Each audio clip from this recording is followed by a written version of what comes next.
Kehidupan dalam kuburan jauh lebih panjang dibandingkan kehidupan di dunia. Nabi SAW bersabda, "A'maru ummati baina sittina wa sab'in." Bahwa usia umatku itu hanya berkisar 60 sampai 70 tahun saja. Sedikit yang lewat 70 tahun.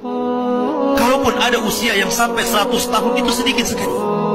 Tapi kebanyakan di bawah 70 tahun, umumnya umat Rasul itu sudah meninggal dunia. Tetapi ketika orang masuk ke dalam kuburan, usia dia di kuburan sampai kiamat ditegakkan itu panjang sekali. Anda bisa bayangkan, orang yang meninggal sejak zaman Nabi Adam sampai hari ini kiamat tidak dibangkit-bangkitkan, menunjukkan bahwa kehidupan kuburan jauh lebih panjang dibandingkan kehidupan dunia.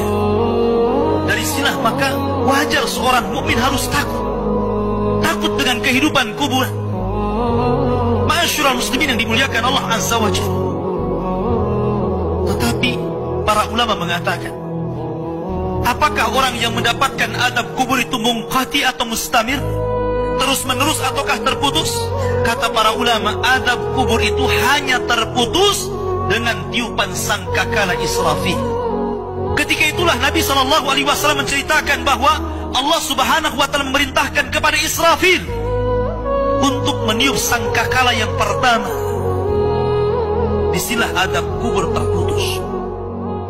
Karena ketika itu seluruh orang mati, baik orang yang ada di atas bumi atau yang ada di bawah bumi, baik kalangan jin, baik malaikat, kecuali makhluk-makhluk yang Allah kehendaki saja, semua hancur.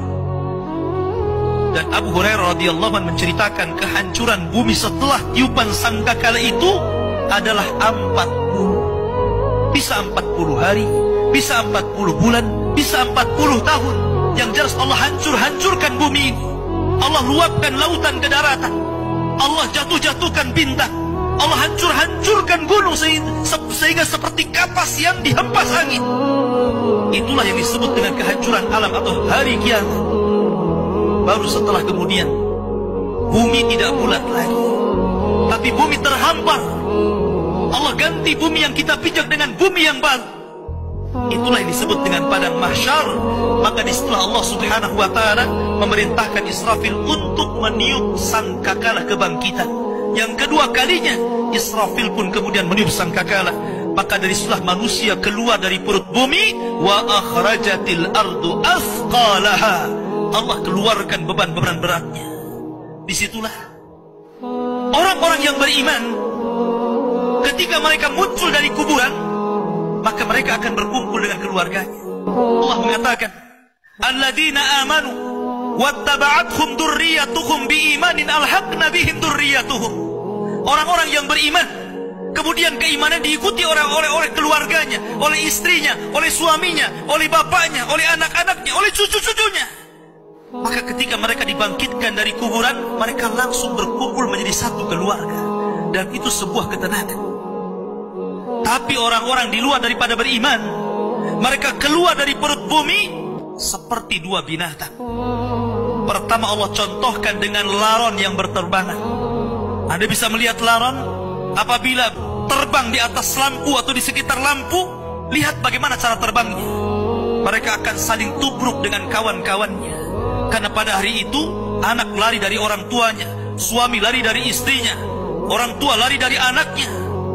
Terkadang mereka bertubruk satu dengan yang lainnya. Yang kedua seperti belalang kal jaradil muntashir. Pertama seperti laron dulu, lari sana lari sini, yang dari barat ke timur, yang dari timur ke barat, yang dari selatan ke utara, yang dari utara ke selatan. Mereka kacau sehingga mereka mengatakan, ya wailana man ba'atsana min marqadina. Celaka, siapa yang membangunkan aku dari tidurku? Tapi orang-orang yang beriman hanya mengatakan, hadza ma wa'adar rahman wa sadaqal mursalin. Inilah janji Allah kepada kalian dan benarlah ucapan para rasul. Baru setelah itu dari padang mahsyar berteriak seorang yang Allah suruh untuk berteriak. Mulailah kemudian mereka teratur. Maka mereka akan berjalan ke satu titik. Disitulah yang disebut dengan padang mahsyar.